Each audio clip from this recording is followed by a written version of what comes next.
안녕하세요. 21년째 주식 중입니다. 오늘 영상은 제가 2002년부터 22년째 저의 중요한 자산을 투자하고 있는 국내 주식시장의 이야기를 함께 해보고 나름 국내 주식시장에 대해 깨우친 점을 공유하는 시간을 가져보도록 하겠습니다. 만약 22년 전 나에게 무전을 할 수 있다면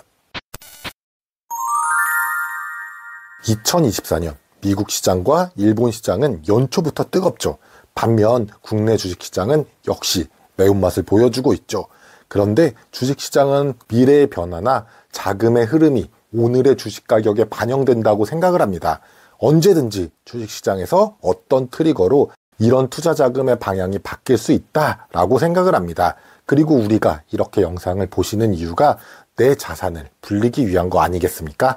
그래서 오늘 영상은 먼저 제가 생각하는 미국장과 한국장의 22년 동안 차이를 제 주관적인 느낌으로 왜 한국장을 못 벗어나고 있는지를 설명드리고 국내 주식시장에서 살아남기 위해 어떻게 투자 성향이 바뀌었는지 말씀드리겠습니다. 그리고 끝으로 현재까지 제가 경험하고 알고 있는 정보를 토대로 도대체 어떻게 앞으로 투자를 이어갈지 공유하면서 마치도록 하겠습니다. 제가 생각하는 좋은 투자 대상은 장기적으로 꾸준히 우상향하는 자산이 좋은 자산이라고 생각합니다. 중간중간 크게 떨어진 구간은 있어도 나스닥과 S&P 500이 장기적으로 우상향을 했었죠. 그렇다면 코스피 시장은 다들 아시다시피 10년째 2000대를 지키고 있죠. 사실 제가 만약 최근 주식을 처음 했다면 미국 주식을 최소한 5대5는 투자할 수도 있을 것입니다. 그런데 저는 나름 22년 동안 주식시장을 떠나지 않고 투자를 하고 있는 이유 중 하나가 뭐가 좋다고 해서 낯선 투자처에 기웃거리지는 않았던 것 같습니다. 그리고 제가 처음 주식에 대한 경험과 공부를 했던 2000년대에는 지금과는 다르게 제 기억이 맞다면 국내 주식시장 분위기가 미국 주식시장보다 좋았습니다. 2000년대 중반 이후부터는 중국 시장이 상당히 뜨거워서 당시 매스컴에는 국내 중국 관련주 이야기가 대부분이었던 것으로 기억합니다. 즉 그때마다 뜨거운 시장이 있고 그 끝물은 지나고 봐야 알 수가 있다라고 생각을 합니다. 지금도 코리아 디스카운트에 대한 이야기가 나오고 있지만 제가 처음 주식 투자를 한 이후로도 계속 국내 주식시장이 미국 시장보다 낮은 PER, 낮은 PBR로 계속 이어진 현실입니다. 얼마 전 대통령께 주식 유튜버 슈가님이 이와 관련된 질문을 했었죠. 뭔가 답을 한 것 같기는 한데 이해가 안 돼서 몇 번을 봤지만 제가 판단한 답변은 상속세를 적게 내기 위해서 기업이 일부러 코리아 디스카운트를 만든다? 이건 건가요?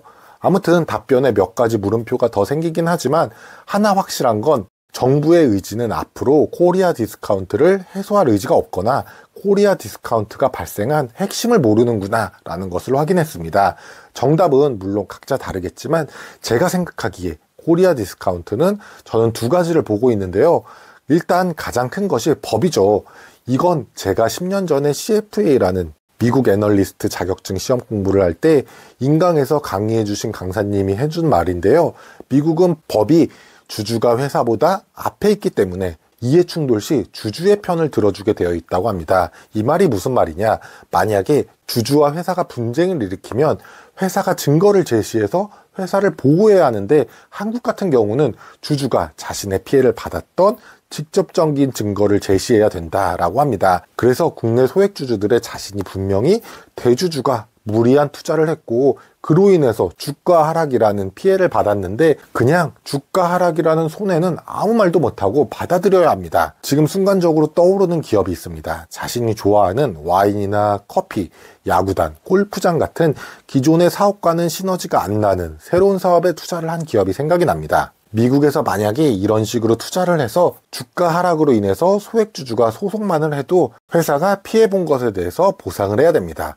또 하나의 코리아 디스카운트는 지주회사죠. 이것도 웃긴 건데요. 이것도 떠오르는 회사가 있는데 그냥 자회사를 다 상장시켜 버립니다. 원래 지주회사는 자회사의 수익의 배당금으로 수익이 발생하게 되어 있죠. 근데 자회사가 배당을 안 주면 소액주주는 아무런 지주회사의 가치가 없습니다. 왜냐?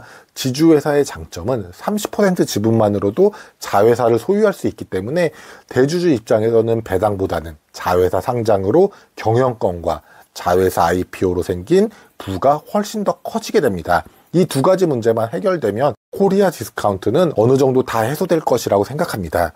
슈카님의 질문에 대해서 대통령이 답이 너무 황당하고 어리둥절해서 대신 답을 해보자면, 코리아 디스카운트를 해소하기 위해서는 국내법이 미국과 같이 주주와 회사가 이해상충 시 주주가 우선이 돼야 되며, 또한 회사가 자사주를 매입하면 1개월 이내에 바로 소각을 하게 되면은 어느 정도는 코리아 디스카운트가 해소될 것 같습니다. 그런데 왜 제가 이런 안 좋은 국내 주식시장에 남아있냐 궁금하실 것입니다. 처음에 투자할 때도 이런 코리아 디스카운트가 있었고 지금도 그러고 있기 때문입니다. 마찬가지로 미국 시장도 그때도 그랬고 지금도 그러고 있습니다. 그리고 미국 시장에 직접 투자하는 인프라가 처음 제가 투자를 할 당시에는 상당히 불편했습니다. 직접 투자하기에는 높은 수수료와 주문에 시차가 발생했습니다. 그래서 간접 투자가 아니고 직접 투자 같은 경우는 일반 개인 투자자가 생각하기 어려운 투자처였습니다. 그리고 이렇게 10년이 넘게 한국 주식시장에 제가 투자를 해보니 나름대로 내성이 길러졌습니다. 저는 처음 주식 투자를 코스닥으로 단타 위주로 투자를 하였습니다.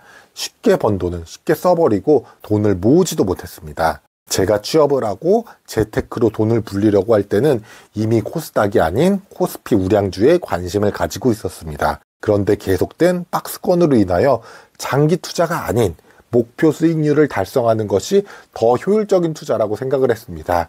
그렇게 투자를 해왔고, 그동안 배당주 투자는 배당금에 붙는 세금으로 인해서 비효율이라고 큰 비중으로 투자를 하지 않았지만, ISA 계좌가 나온 2021년부터는 배당주의 투자 비중을 조금씩 늘리면서 자산을 모아가는 투자 대상으로 선택을 하고, 이전과는 다른 자산으로 주식을 모아가는 투자 성향을 가져가고 있습니다. 지금도 한국에는 경쟁력이 있는 회사들이 많죠. 반도체, 2차전지, 바이오, 인터넷 종목은 일반 계좌에서 가지고 있고, 코리아 디스카운트가 해소되지 않는다면 마찬가지로 트레이딩 관점으로 대할 것입니다. 그리고 지난 영상에서 말씀드렸듯이 국내 배당주를 저의 소중한 자산으로 모아가는 도구로 활용하고 있고, 앞으로도 꾸준히 비중을 더 늘릴 계획입니다. 그리고 이제는 노후에 대한 계획으로 연금저축펀드 가입 계획을 ETF로 투자할 생각입니다. 아직은 가입 시점이 확정되지는 않았지만 연금저축펀드를 투자한다면 절반 가까이는 미국 주식 ETF를 넣을 계획이 있습니다. 마지막으로 제가 이 영상을 보시는 분들께 주제넘게 하나만 당부드리고 싶은 점은, 주변에서 좋다라고 말할 때 쉽게 생각 없이 결정 또는 변경하시는 것보다 처음에 내가 이것에 대해서 투자 결정을 할 때 논리가 변하지 않았다면 단기적인 관점이 아닌 꾸준하게 투자를 해보시는 게 어떨지, 새로운 투자를 하시기 전에 한 번만 더 생각해 보시길 바랍니다. 오늘 내용이 도움이 되셨다면 구독과 좋아요 부탁드립니다.